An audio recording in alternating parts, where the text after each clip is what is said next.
وأحسن منك لم تر قط عيني وأجمل منك لم تلد النساء خلقت مبرأ من كل عيب كأنك قد خلقت كما تشاء ما إن مدحت محمدا بمقالتي ولكن مدحت مقالتي بمحمدا.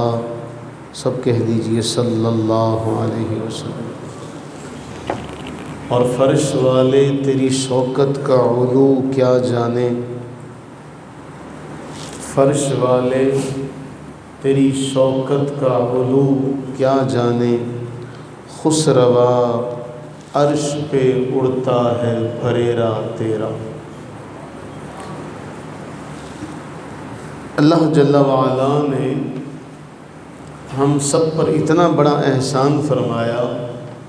کہ ہم جان کر اس کا شکر بھی ادا کرنا چاہیں اور ہمارا ایک ایک بال اللہ جل وعلا کے اس فضل کا شکر ادا کرے تو ہم شکر ادا نہیں کر سکتے. کئی بار یہ بات ہوئی، کئی بار ہم نے ان روایات کو پڑھا، لیکن ہر بار ایمان میں اضافے کا، ذوق کی سربلندی کا ذریعہ یہ ساری باتیں بنتی ہیں. ہم جب کتب احادیث اور کتب تاریخ پڑھتے ہیں تو پیدا ہونے میں میرا اور آپ کا کوئی کمال نہیں ہے کہ ہم اس امت میں پیدا ہوئے تو شاید ہماری اپنی کوئی مرضی، کوئی منشا اس میں شامل ہے. یہ اللہ کا کرم ہے، اس نے ہمیں اس زمانے اور اس مکان میں پیدا کر دیا. وہ جہاں چاہتا ہمیں پیدا کرنے پر قادر تھا، ہمیں پیدا کر سکتا تھا. ہمیں حضرت انسان بنانے کے بجائے کوئی جانور بنانا چاہتا تو جانور بنانے پر بھی قادر تھا. لیکن جب اس نے ہمیں حضرت انسان بنا دیا اور حضرت انسان بنانے کے بعد ہمیں اپنے محبوب سرور عالم صلی اللہ تعالی علیہ وآلہ وسلم کا امتی بنایا تو پھر ہم اس کے معاملات کو دیکھیں کہ اس کا جو غیر ہے وہ کیا تھا. احادیث طیبہ میں کئی بار یہ روایات ملتی ہیں کہ جب کوئی شخص جنت میں جانے والا ہوگا، جنتی ہوگا، قبر میں رکھا جائے گا تو اللہ تعالیٰ اس کے لیے جو جنت کی کھڑکی ہے وہ کھولنے کے ساتھ ساتھ اسے جہنم کا وہ منظر بھی دکھائے گا کہ اگر تو یہاں نہ ہوتا تو یہاں ہوتا، اگر یہاں نہ ہوتا تو یہاں ہوتا. ہم بھی اگر دیکھیں کہ اگر یہاں نہ ہوتے تو کہاں ہوتے اور کس حال میں ہوتے. ہم اپنے سے پہلے سابقہ قوموں کا جب شریعت کا معاملہ دیکھتے ہیں، ہمارے لیے اللہ تعالیٰ جل وعلا نے نرمی کا ایک کھلا معاملہ فرمایا کہ اگر تمہارے جسم پر نجاست لگ جاتی ہے، گندگی لگ جاتی ہے، تمہارے کپڑے ناپاک ہو جاتے ہیں، سادہ سا ایک معاملہ ہے، پانی بہا لو تو تمہارے کپڑے بھی پاک اور تمہارا جسم بھی پاک. لیکن ہم سابقہ شریعتوں میں دیکھتے ہیں کہ وہاں یہ حکم الہی ہے کہ اتنا جسم کا حصہ کاٹ دیا جائے جہاں پر نجاست لگی ہے، اتنے کپڑے کو جلا دیا جائے جہاں پر نجاست لگی ہے. ہم آج کتنے گناہ کرتے ہیں. روایات کے اندر آتا ہے کہ جب ہم میں سے کوئی گناہ کر کے دوسرے کو اپنے گناہ کے بارے میں بتاتا ہے تو اللہ تعالیٰ جل وعلا ناراضگی کا اظہار فرما رہا ہے کہ اے بندے دیکھ، نافرمانی تو تو نے میری کی تھی، نافرمانی تو تو نے میری کی تھی، حق تو نے میرا مارا تھا. فرما برداری کے راستے پر چلنے کے بجائے میری معصیت کا راستہ تو نے اختیار کیا، لیکن میں نے تیرے عیبوں کو ظاہر نہیں کیا. میں نے تیرے اس معاملے کو ظاہر نہیں کیا، تو خود لوگوں کے سامنے اپنے عیبوں کا اظہار کر۔ اللہ اس پر بھی ناراض ہوتا، اللہ تعالیٰ اس پر ناراضگی کا اظہار فرماتا ہے کہ اے بندہ خدا، نافرمانی تو نے میری کی تھی تو تو خود کیوں اپنے عیبوں پر پردہ ڈالنے کے بجائے ان عیبوں کو ظاہر کر رہا ہے۔ باقی ساری قوموں کا معاملہ، ہم سے سابقہ امتوں کا معاملہ ایک یہ بھی ملتا ہے کہ وہ رات کو گناہ کرتے، 7 پردوں میں چھپ کر کرتے تو ان کے دروازے کے اوپر لکھ دیا جاتا تھا کہ اس نے آج فلاں فلاں گناہ کیا۔ چشم تصور میں سوچیں کہ اگر ہمارے ساتھ بھی ایسا ہوتا تو ہم میں سے کس کا دروازہ صاف ہوتا۔ آج ہم جو بڑا بڑا اپنے لیے زہد و تقوی اور نیک نامی کا خواب لیے اور نیک نامی کے دعوے دار بنے بیٹھے ہیں، ہمارے دروازوں کے اوپر کیا کچھ تحریر ہو، ہمارے دروازوں پر کیا کچھ لکھا جاتا۔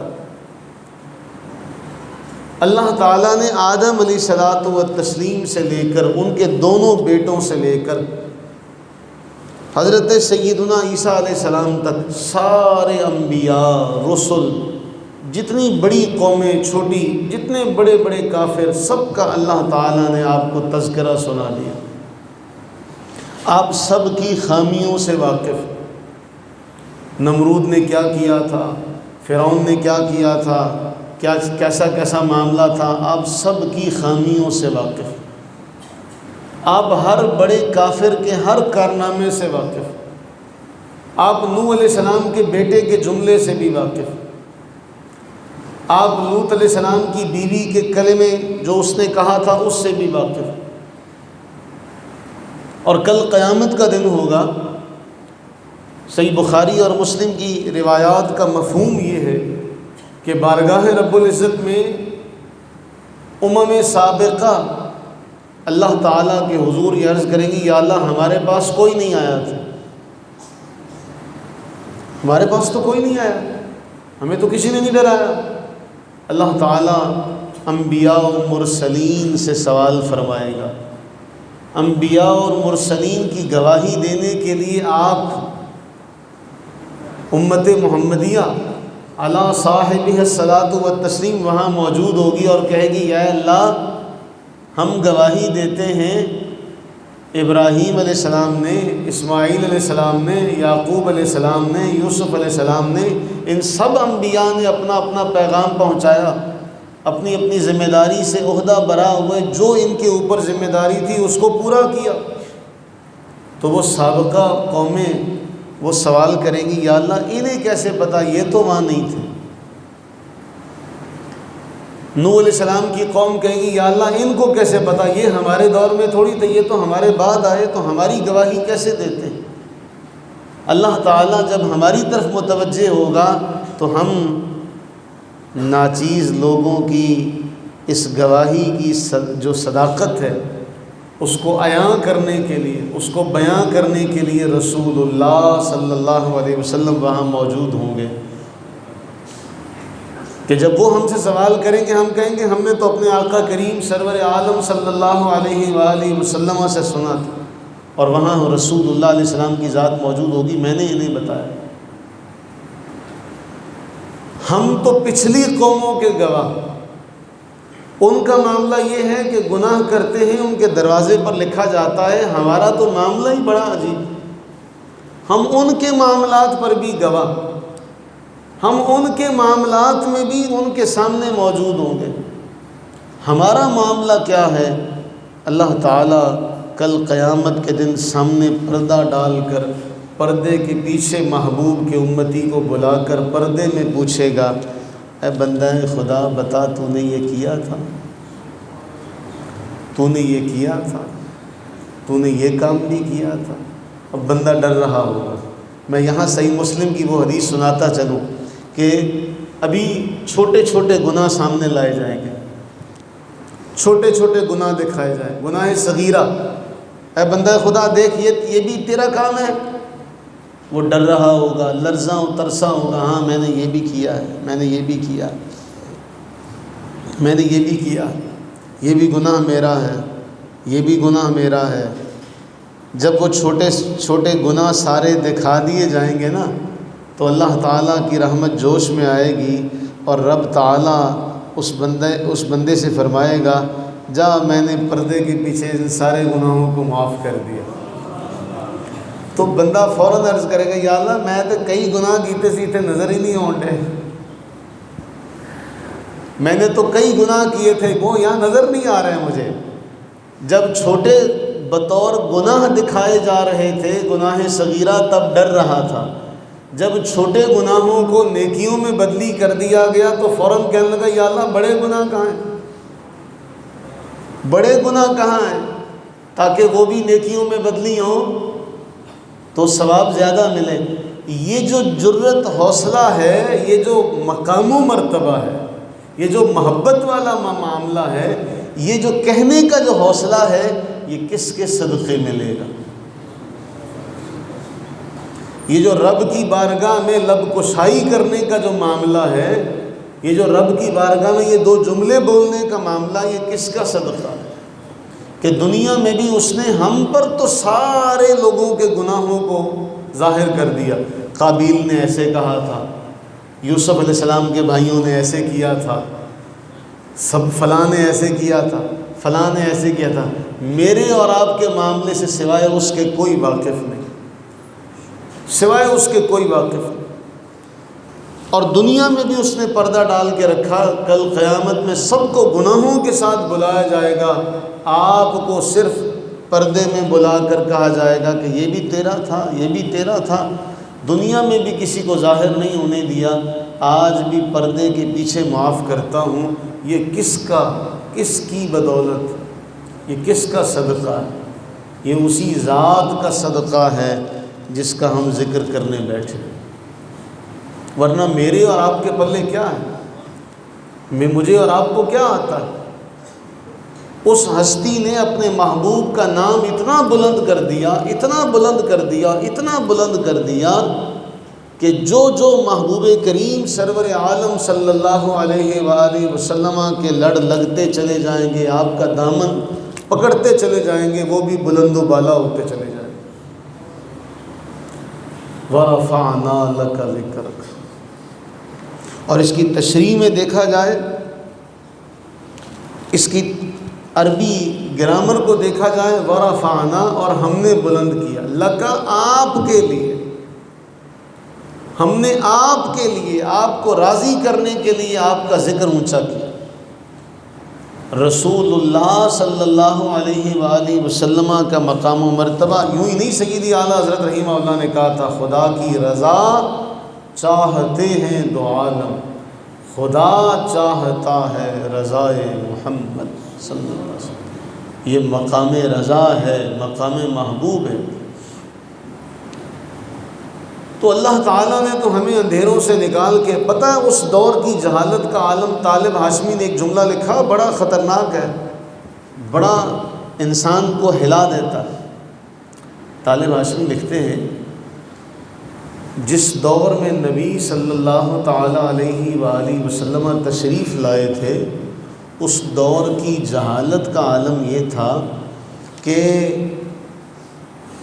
قضائے حاجت کے لیے 4 پتھر یا 5 وہ ڈھیلے اٹھاتے نا تو ایک کو خدا بنا لیتے تھے۔ راستے میں جاتے جاتے کہیں حاجت کے لیے جگہ تلاش کرنے بیٹھتے تو مٹی کے ڈلے وغیرہ ڈھیلے وغیرہ اٹھاتے تو 4-5 اٹھاتے تو ایک کو خدا بنا لیتے تھے۔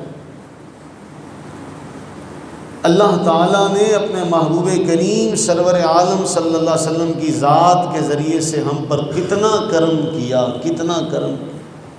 ہمارے استاد صاحب ایک جملہ فرماتے ہیں، استاد سعید قمر سیالوی صاحب زیدہ مجد، وہ کہتے ہیں دیکھیں قرآن کا یہ فرمان آج بھی اپنی جگہ مسلم ہے، من جاء بالحسنہ، جو ایک نیکی کرے گا اس کو 10 گنا ملے گا۔ اللہ کے نبی علیہ السلام نے بظاہر پردہ فرما لیا، لیکن جو نعمت لے کر آپ آئے تھے وہ نعمت آج بھی اسی طرح۔ آپ کی ذات سے، آپ کے آنے سے جو انعامات ہمیں ملے تھے وہ انعامات آج بھی اسی طرح، وہ معاملہ آج بھی اسی طرح کہ ابراہیم علیہ السلام کیا کہیں، فمن تبعنی فإنہ منی، یا اللہ یہ ان میں سے جو میری بات مان لے وہ تو میرا، جو میری بات مان لے وہ میرا۔ موسیٰ علیہ الصلوۃ والتسلیم کہیں ان تعذبہم فإنہم عبادک، باری تعالیٰ تو نے عذاب دینا ہے تو کون سا میرے اکیلے کے، تیرے بھی تو بندے ہیں۔ ان تعذبہم فإنہم عبادک، اگر تو نے ان کو عذاب دینا تو تیرے بھی بندے ہیں، تو بھی ان کا تو بھی تو رب ہے۔ رسول اللہ صلی اللہ علیہ وسلم سے ایسا کوئی جملہ نہیں ملتا، آپ کی آنکھوں سے ایسے آنسو جاری ہوئے، ایسے آنسو جاری ہوئے کہ رب نے جبریل کو بھیجا کہ جاؤ جبریل پوچھ کر آؤ میرے محبوب سے کہ رونے کا سبب کیا، باوجود اس کے کہ وہ جانتا ہے، علام الغیوب ہے، علیم بذات الصدور ہے، جبریل کو بھیجا جاتا ہے، جبریل جاؤ پوچھو محبوب سے رونے کا سبب پوچھ کے آؤ، اور محبوب رونے کا سبب کیا بتاتے ہیں؟ میری امت، میری امت، خلیل جیسے، کلیم جیسے اولو العزم، وہ قرآن میں یہ ذکر کر دیا جائے کہ کہیں یا اللہ تیرے بھی تو کچھ لگتے ہیں، تیرے بھی تو بندے ہیں، لیکن محبوب کریم علیہ السلام کا معاملہ یہ ہے، اپنے لیے نہیں رو رہے، اپنے لیے نہیں رو رہے، اپنے اہل و عیال کے لیے نہیں رو رہے، اگر رونا ہے تو اپنی امت کے لیے رونا۔ اور رب نے بھی پھر آگے سے کتنا حسین جملہ فرمایا تھا کہ اے محبوب صلی اللہ علیہ وسلم میں آپ کو راضی کروں گا، میں آپ کو راضی کروں گا۔ یوں ہی تو نہیں کہا تھا کہ فرش والے تیری شوکت کا علو کیا جانے، ہم تو جان ہی نہیں سکتے، خسروا عرش پہ اڑتا ہے فریرا تیرا۔ رسول اللہ صلی اللہ علیہ وسلم نے جامع ترمذی کی اور باقی تمام کتب میں اس طرح کی روایات ملتی ہیں، اللہ کے نبی سرور عالم صلی اللہ علیہ وسلم نے ارشاد فرمایا اپنی شان بیان کرتے ہوئے، حضور علیہ الصلوۃ والتسلیم کی شان بیان کرنا خود رب کی بھی سنت ہے، اس کے بعد محبوب کریم علیہ السلام کی بھی سنت ہے۔ یہ دو باتیں ذہن میں بٹھائیے گا، ذکر مصطفیٰ کرنا سب سے پہلے رب کی سنت ہے، سب سے پہلے، اور اس کے بعد خود رسول اللہ صلی اللہ علیہ وآلہ وسلم کی سنت ہے۔ اور یہ کوئی معمولی سا معاملہ نہیں ہے، کوئی معمولی سا کام نہیں ہے۔ ہم نے کئی بار یہ حدیث پڑھی ہے، سنن نسائی کی، سیدنا معاویہ رضی اللہ تعالیٰ عنہ اس کے راوی ہیں کہ صحابہ اسی طرح جس طرح آپ بیٹھے ہیں ہم تو اس طرح بیٹھ بھی نہیں سکتے، ہمارا کہاں ہمارا ذوق، کہاں ہم اور کہاں وہ اعلیٰ ہستیاں، حلقہ باندھے بیٹھے ذکر میں مصروف ہیں۔ رسول اللہ صلی اللہ علیہ وآلہ وسلم تشریف فرما ہوتے ہیں، پوچھتے ہیں کیوں بیٹھے ہو، کیوں بیٹھے ہو؟ کوئی شک شبہ نہیں ہے کہ جھوٹ بولیں گے۔ تاریخ اسلام اس کو ذہن میں رکھیے گا، اس دور میں مسلمان ایک طرف رہے، کافر بھی جھوٹ نہیں بولتا تھا، کافر بھی جھوٹ نہیں بولتے تھے۔ حضرت ابو سفیان نے اس وقت اسلام قبول نہیں کیا تھا جب ہرقل کے دربار میں اس نے سوالات کیے تھے، اور ہرقل نے جو سوال پوچھے تھے ان سوالوں کے اندر رسول اللہ صلی اللہ علیہ وسلم کا ذکر مبارکہ ہی تھا، اور ان سب سوالات کے جواب میں ابو سفیان یہ کہا کرتے تھے کہ اگر مجھے یہ ڈر نہ ہوتا کہ مکہ والے کہیں گے یہ جھوٹ بولتا ہے تو میں بہت سی باتیں شامل کر دیتا۔ کہاں تو کافر جھوٹ نہیں بولتے تھے، رسول اللہ علیہ السلام اپنے غلاموں سے پوچھتے کیوں بیٹھے ہو؟ وہ عرض کرتے ہیں جلسنا ندعو اللہ ونحمدہ علی ما ہدانا لدینہ ومن علینا بک، ہم اللہ تعالیٰ کی حمد و ثنا کرنے بیٹھے، اس کا ذکر کرنے بیٹھے، آپ کی ذات کو بھیج کر ہم پر احسان کیا اس کا شکر ادا کرنے بیٹھے، آپ کی ذات کو بھیج کر ہم پر احسان کیا اس کا شکر ادا کرنے بیٹھے۔ وَمَنَّا عَلَيْنَا بِكَ، آپ کو بھیج کر جو ہم پر احسان کیا، اس لیے ندعو اللہ، ہم اللہ سے دعا کرتے ہیں، اس کی حمد بیان کرتے ہیں، اس نے ہمیں اپنے دین کی طرف ہدایت دی، آپ کی ذات مبارکہ کی صورت میں راہبر اور رہنما دیا، آپ کو بھیج کر ہم پر احسان کیا، اس لیے بیٹھے۔ جملہ کافی تھا، سوال کے مقابلے میں جواب کافی ہے۔ اللہ کے نبی علیہ الصلوۃ والتسلیم نے اگلا جملہ فرمایا، قسم اٹھاؤ، قسم اٹھاؤ کہ اسی لیے بیٹھے۔ ہمارے جیسا کوئی آدمی ہوتا تو کہتا یقین نہیں آ رہا اس لیے قسم اٹھائی جا رہی، قسم لی جاتی ہے۔ اور صحابہ قسمن حلفن یہ بیان کرتے کہ یا رسول اللہ صلی اللہ علیہ وسلم حلف دیتے ہیں قسمن، اسی لیے بیٹھے۔ اللہ کے نبی سرور عالم صلی اللہ علیہ وسلم کا جو اگلا جملہ ہے وہ بہت کمال کا ہے۔ فرمایا میرے پاس جبریل امین آئے تھے اور جبریل امین نے مجھے آ کر خبر دی تھی، یہ اتنا بڑا معاملہ تھا، میں نے قسم تم سے ایسے نہیں لی کہ مجھے تم پہ کوئی یقین نہیں تھا، کوئی شک شبہ تھا، نہیں، ایسا کوئی معاملہ نہیں ہے۔ بس جبریل امی میرے پاس آئے تھے اور جبریل نے آ کر مجھے خبر دی تھی کہ اللہ تمہاری اس مجلس پر فخر کا اظہار فرما رہا۔ میں نے کہا نکلوں دیکھو تو صحیح کیا کر رہے ہیں دیوانے، کیا کر رہے ہیں غلامان مصطفیٰ، کر کیا رہے ہیں کہ اللہ نے جبریل کو بھیجا، مجھے بتایا کہ جبریل جا کے بتا کے آؤ کہ اللہ ان پر فخر فرما رہا۔ اللہ نے جبریل، اچھا کیوں بتایا؟ سوال یہ ہے، بیٹھے تھے ذکر کرتے چلے جاتے، اللہ تعالیٰ نے جبریل امی کو باقاعدہ وحی دے کر بھیجا کہ جاؤ جا کے محبوب کو بتا کے آؤ کہ یہ جو باہر بیٹھے ہیں نا یہ کام کر رہے ہیں اور میں ان پر فخر کر رہا ہوں۔ اور پھر رسول اللہ صلی اللہ علیہ وسلم جبریل امی کی زبانی سن کر باہر آئے، آپ نے بھی اس پر اکتفا نہیں کیا، سارا معاملہ پہنچ چکا، پتہ چل چکا، باہر نکلے، پھر پوچھا کیوں بیٹھے ہو؟ اگر یہ سارا معاملہ نہ ہوتا تو ہمیں کیسے پتہ چلتا کہ ذکر مصطفیٰ میں بیٹھنا رب تعالیٰ کے فخر کا ذریعہ ہے۔ مصطفیٰ کریم سرور عالم صلی اللہ علیہ وسلم کی یاد میں بیٹھنا، حلقہ بنانا، یہ بھی صحابہ کا طریقہ ہے، اور اس پر فخر کرنا یہ میرے رب کا طریقہ ہے، اس پر خوش ہونا یہ رب کا طریقہ ہے۔ تو بتائیے پھر جہاں چار مسلمان بیٹھے، چار محبت کرنے والے بیٹھے، وہ رب کے محبوب کا ذکر کرنے بیٹھے، تو بتائیے ان جیسا کوئی ہو سکتا؟ وہ کتنا بلند و بالا کام کر رہے ہیں جس کے بارے اب ہم نے حدیث سے سن لیا کہ اللہ نے جبریل کو بھیجا۔ پہلے معاملہ تو ذرا دیکھیں پس منظر میں کیا ہو رہا۔ رسول اللہ علیہ السلام آرام فرما رہے ہوں گے، جبریل آئے ہوں گے، جبریل نے آ کے بتایا ہوگا کہ باہر آپ کے غلام بیٹھے ہیں، وہ یہ کام کر رہے ہیں اور اللہ اس پہ خوش ہو رہا ہے۔ اس کام کے بتانے کا مقصد پتہ چلا کہ ہمیں بھی پھر وہ کرنا چاہیے جس سے اللہ تعالیٰ خوش ہو جائے، جس سے اللہ تعالیٰ کی ذات مبارکہ خوش ہو،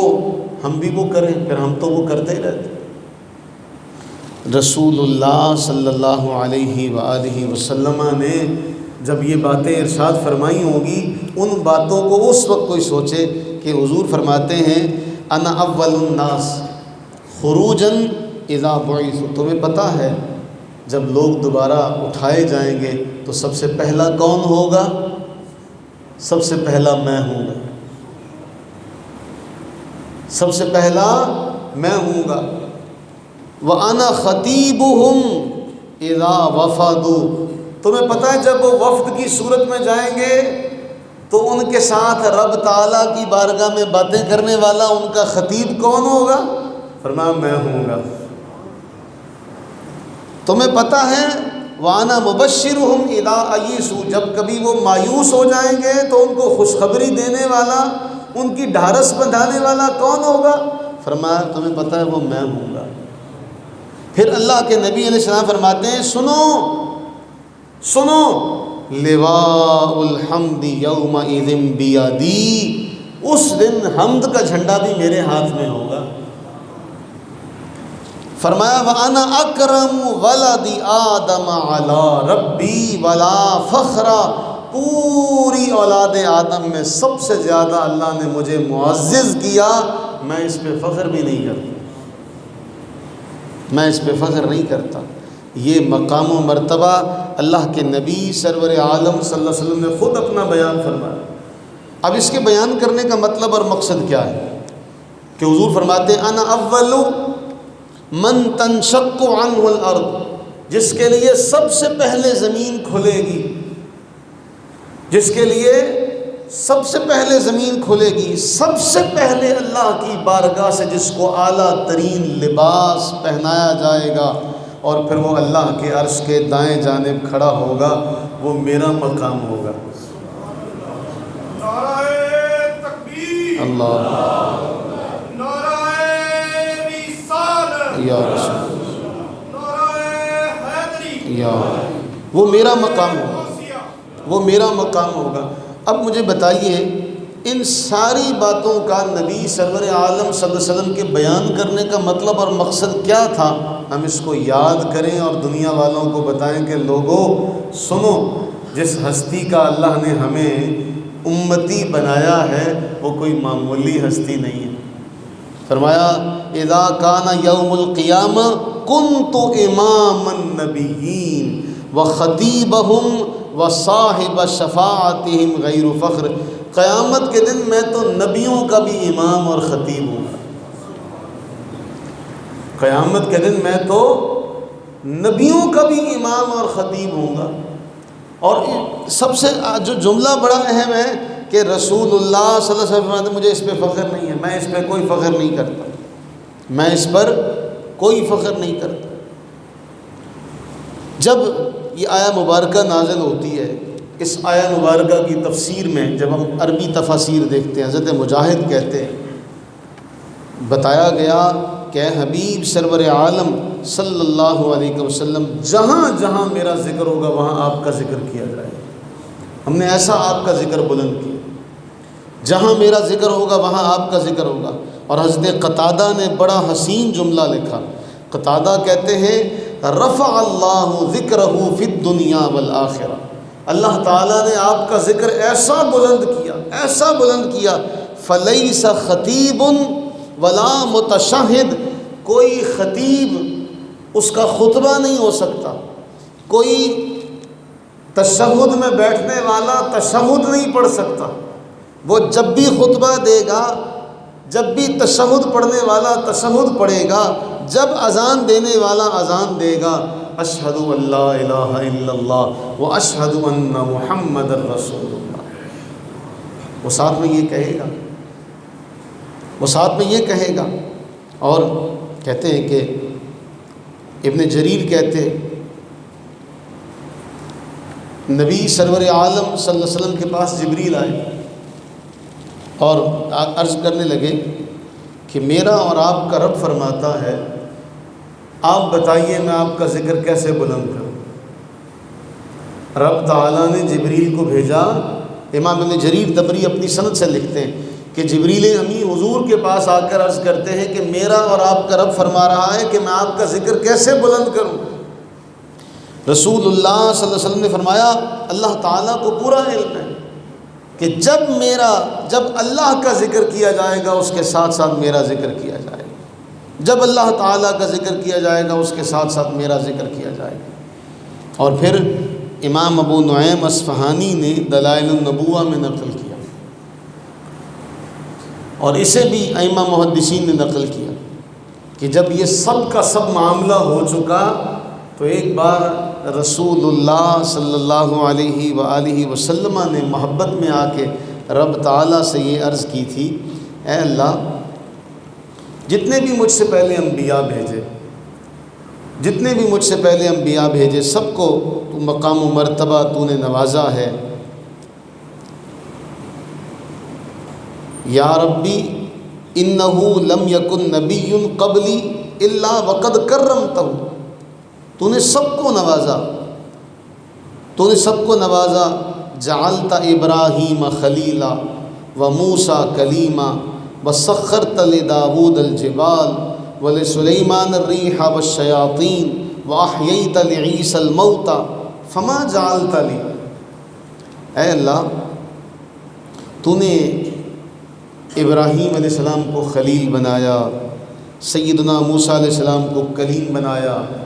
حضرت سیدنا داؤد علیہ السلام کے لیے پہاڑوں کو مسخر کر دیا، سلیمان علیہ السلام کے لیے ہواؤں کو،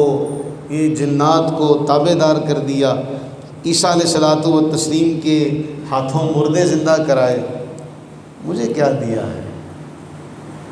پوچھا، اپنی ذات کا جب پوچھا تو اللہ تعالیٰ جل وعلا نے ارشاد فرمایا کہ اے محبوب صلی اللہ علیہ وسلم اولیس قد اعطیتک افضل من ذلک کلہ، ان سب سے افضل مقام و مرتبہ میں نے آپ کو دیا، انی لا اذکر الا ذکرت معی، کہ جب میرا ذکر ہوگا اس کے ساتھ آپ کا ذکر کیا جائے۔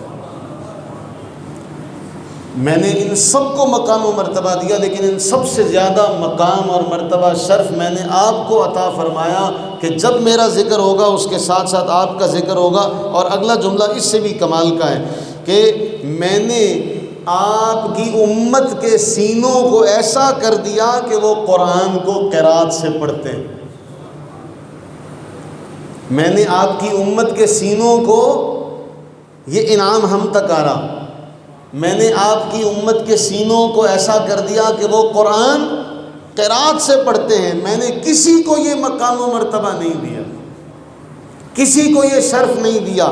اور میں نے اپنے عرش کے خزانوں سے آپ کو ایک خزانہ دیا، لا حول ولا قوت الا باللہ العلی العظیم۔ عرش کے خزانوں میں سے یہ خزانہ میں نے آپ کو دیا۔ یہاں رک کے پھر ہم ایک خود سے سوال کریں۔ میں نے گزشتہ کوئی اسی مہینے میں ذکر بھی کیا تھا، ہمارے بزرگ کہنے لگے کہ اگر آج کوئی ایک علاقے کے لوگ جمع ہو جائیں اور وہ جمع ہو کر تورات کا کوئی ایک جز لکھنا شروع کرے، انجیل کا کوئی ایک جز لکھنا شروع کرے، اس طرح ہمارے قرآن کریم کو تقسیم کیا گیا 30 پاروں میں، وہ کہتے ہیں ایک جز لکھنا شروع کرے تو پوری دنیا میں کہیں ایسا نہیں ہو سکتا کہ کہیں کسی علاقے کے کسی ملک کے لوگ تورات کو لکھوا سکیں، تورات کے اجزاء کو لکھوا سکیں، انجیل کو، اس کے زبور کو لکھوا سکیں، نہیں لکھوا سکتے۔ لیکن کہتے ہیں اللہ تعالیٰ کے اس جملے کا کہ میں نے آپ کی امت کو قرآن دیا، آپ کی امت کے سینوں میں قرآن رکھا، وہ قرات کرتے ہیں، یہ جو مقام و مرتبہ ہے، وہ کہتے ہیں کہ ایک محلے کے چند حفاظ دے دیے جائیں تو ہم پورا قرآن دوبارہ جمع کر لیں گے، ہم پورا قرآن دوبارہ جمع کر لیں۔ یہ ہے وہ اعزاز جو اللہ تعالیٰ نے محبوب کریم سرور عالم صلی اللہ علیہ وآلہ وسلم کو دی۔ پھر اہم باتیں، اب دیکھیے اللہ تعالیٰ نے فرمایا محبوب ہم نے بلند کیا، یہاں سے چند ایک نقطے بہت اہم ہیں۔ دنیا میں کسی کو مقام و مرتبہ ملتا ہے کسی عہدے کی وجہ سے، کسی مقام کی وجہ سے جو پہلے سے حاصل ہوتا ہے۔ ہم دیکھتے ہیں کہ رسول اللہ صلی اللہ علیہ وآلہ وسلم جس علاقے میں تشریف لا رہے ہیں، جس جگہ تشریف لا رہے ہیں، جس مہینے میں تشریف لا رہے ہیں، علامہ جلال الدین سیوطی رحمہ اللہ نے الحاوی للفتاوی، اس کے اندر ایک رسالہ لکھا ہے، وہ بڑا کمال کا رسالہ ہے، اس کے چند ایک جملے آپ کے گوش گزار کرتا ہوں۔ وہ کہتے ہیں اللہ تعالیٰ نے محبوب کریم سرور عالم صلی اللہ علیہ وسلم کو بھیجے جانے کے لیے، حضور کی ولادت کے لیے اللہ تعالیٰ جل وعلا نے شب قدر کا اہتمام کیوں نہیں کیا، جس کو خود قرآن میں رب نے فرمایا لیلۃ القدر خیر من الف شہر، یہ 1000 مہینوں سے بہتر۔ رمضان کے مہینے کا انتخاب کیوں نہیں کیا کہ شہر رمضان الذی انزل فیہ القرآن؟ علامہ سیوطی رحمہ اللہ اس کا جواب دیتے ہیں اس لیے کہ کہیں کل کسی کو یہ شبہ نہ ہو کہ رسول اللہ صلی اللہ علیہ وسلم شب قدر آئے اس لیے افضل ہے۔ رمضان کے مہینے میں آئے اس لیے افضل ہیں۔ اللہ تعالیٰ نے نہ شب قدر کا انتخاب کیا نہ رمضان کا انتخاب کیا، بلکہ ربیع الاول کا انتخاب کیا تاکہ بتایا جا سکے کہ وہ ساری عیدیں بھی اس عید کے صدقے میں ملی، وہ سارے مقام و مرتبے بھی اس کے صدقے ملے۔ اللہ تعالیٰ نے جمعے کا دن کا انتخاب نہیں کیا جو سید الایام ہے، سید الایام ہے، اس کا انتخاب نہیں کیا، پیر کے دن کا انتخاب کیا تاکہ پتہ چلے، یہ نہ کسی کے دل میں آئے کہ یہ معاملہ ہوتا تو اس لیے یہ شان تھی۔ پھر متفق علیہ روایت، حضور علیہ الصلوۃ والتسلیم نے فرمایا اللہ نے مجھے جوامع الکلم کے ساتھ بھیجا۔ پھر نصرت بالرعب، اللہ نے رعب کے ذریعے سے میری مدد کی۔ اولاً یہ ہوتا کہ صحابہ آپ کی حفاظت کا ذمہ اٹھائے ہوئے تھے، میں رات گزاروں گا، میں رات گزاروں گا۔ پھر اللہ نے قرآن کی آیت نازل کر دی واللہ یعصمک من الناس، اے محبوب بتا دو کہ اب اللہ آپ کا محافظ ہے، اب اللہ آپ کا محافظ ہے۔ اور کیسا محافظ ہے؟ صاحب ساوی لکھتے ہیں کہ سب ایک سفر کے دوران دوپہر کا وقت ہے، سب سوئے ہوئے تھے، گرمی کا موسم ہے، درختوں کے نیچے ہوا چل رہی ہے ٹھنڈی، تو سب نیند کی آغوش میں چلے گئے۔ رسول اللہ صلی اللہ علیہ وسلم بھی آرام فرما، وہاں پر ایک کافر آیا، موقع پایا، اس نے آپ ہی کی تلوار اٹھائی اور آپ ہی کے اوپر تلوار تان کر کہنے لگا ہے محمد تجھے کون بچائے گا، صلی اللہ علیہ حبیبہ دائما ابدا، کون بچائے گا؟ رسول اللہ صلی اللہ علیہ وسلم نے نہ جانے وہ جو لفظ کہے تھے، ان لفظوں میں کتنا روب دبدبہ ہوگا، کتنی ہیبت اور جلال ہوگا۔ آپ نے فرمایا اللہ، صرف اتنا فرمایا اللہ۔ یہ سننا تھا کہ صاحب ساوی لکھتے ہیں کہ اس کے ہاتھوں سے تلوار گری اور حضور علیہ السلام نے اٹھا کے فرمایا تجھے کون بچائے گا، اب تجھے کون بچائے گا، اب تجھے کون بچائے گا؟ وہ کہتا ہے آپ ہی نے بچانا ہے، آپ ہی نے بچانا ہے۔ محبوب کریم علیہ السلام کا معاملہ فرمایا واللہ یعصمک من الناس، میں آپ کا محافظ۔ فرمایا وبینا انا نائم، حضور فرماتے ہیں میں سویا ہوا تھا، میں سویا ہوا تھا کہ میں نے اتیت بمفاتیح خزائن الارض فوضعت فی یدی، زمین کے سارے خزانوں کی کنجیاں لائی گئی اور میرے ہاتھوں میں رکھ دی گئی۔ میں سویا ہوا تھا، میں سویا ہوا تھا، زمین کے خزانوں کی کنجیاں لا کر میرے،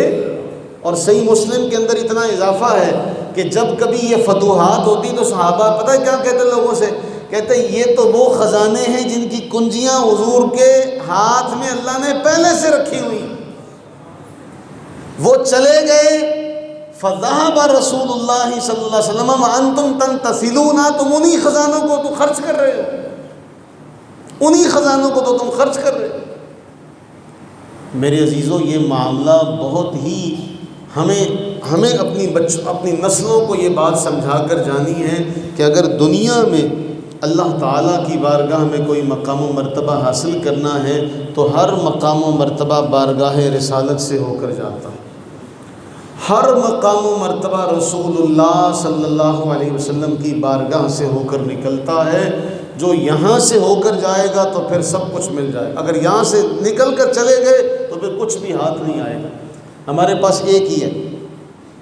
میں پھر بار دیگر وہی بات، اختر شیرانی اپنے دور کا وہ شاعر جو شراب زیادہ پیا کرتا تھا، پانی کم پیتا تھا، جب یہ معاملات ہوئے نا پوری دنیا میں کہ مسلمانوں کو ٹیسٹ کیا جائے کہ کیا معاملہ، تو اختر شیرانی کا ایک واقعہ ہم نے سب سے پہلے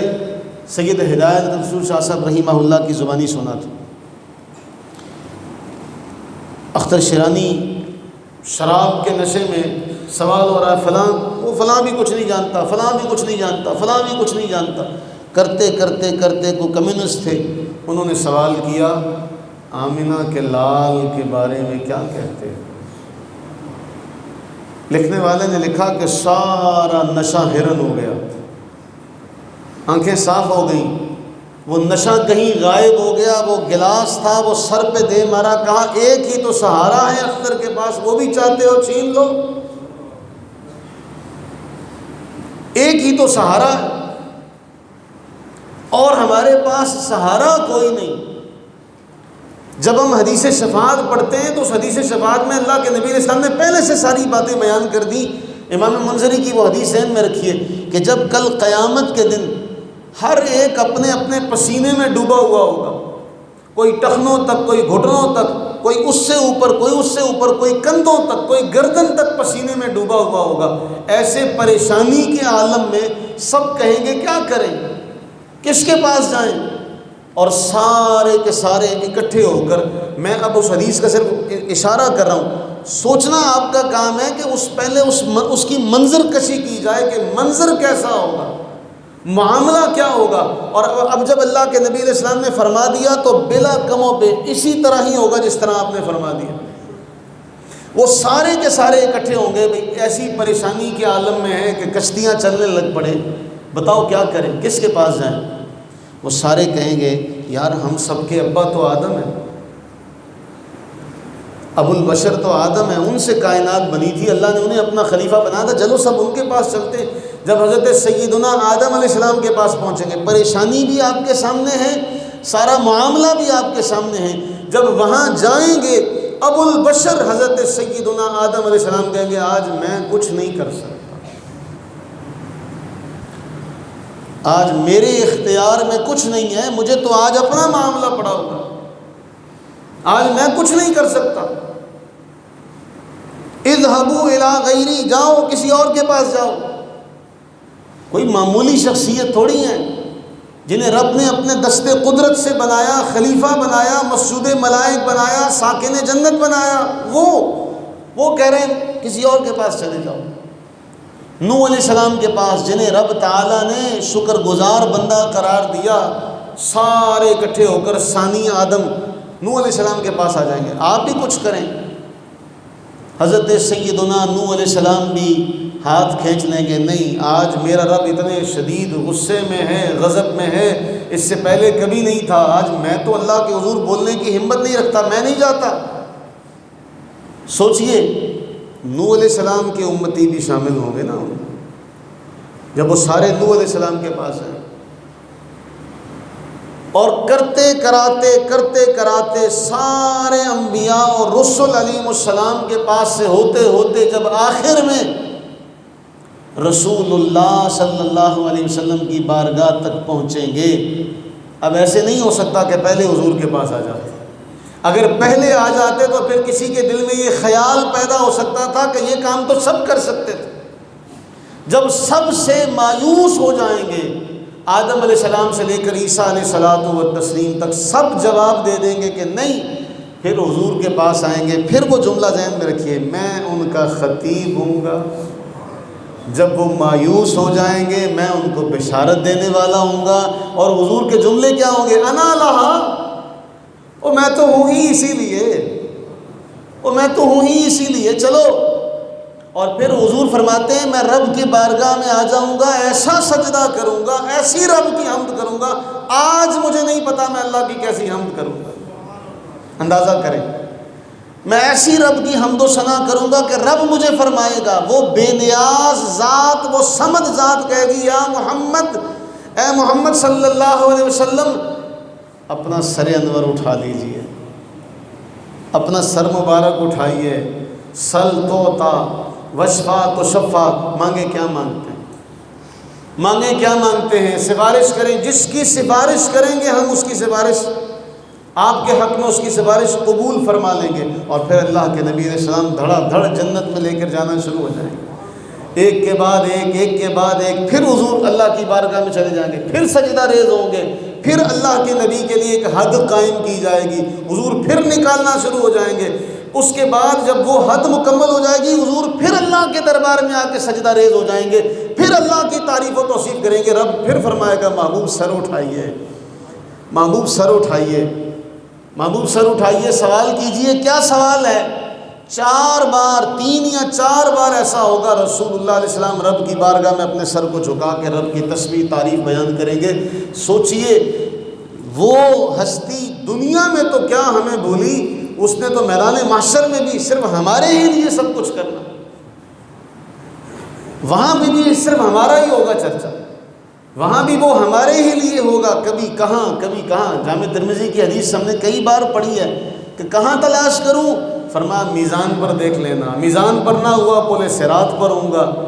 ہاں جہاں اعمال تولے جا رہے ہیں وہاں نہ ہوا تو پل صراط پر ہوں گا، پل صراط پر نہ ہوا تو حوض کوثر پر ہوں گا، ان 3 جگہوں کے علاوہ کہیں نہیں ملوں گا، بس ان 3 جگہوں پر ہوں گا۔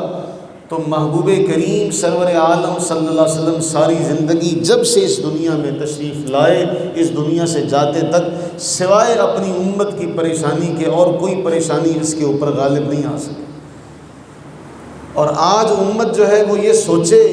یہ سوال کرے کہ ہمیں یہ کرنا چاہیے، یہ نہیں کرنا چاہیے، یہ معاملہ ایسے ہونا چاہیے، تو پھر امت کو سوچنا چاہیے، امت کو اس معاملے کا ادراک کرنے کی ضرورت ہے کہ ہم کیا کر رہے ہیں، کیا سوال ہے۔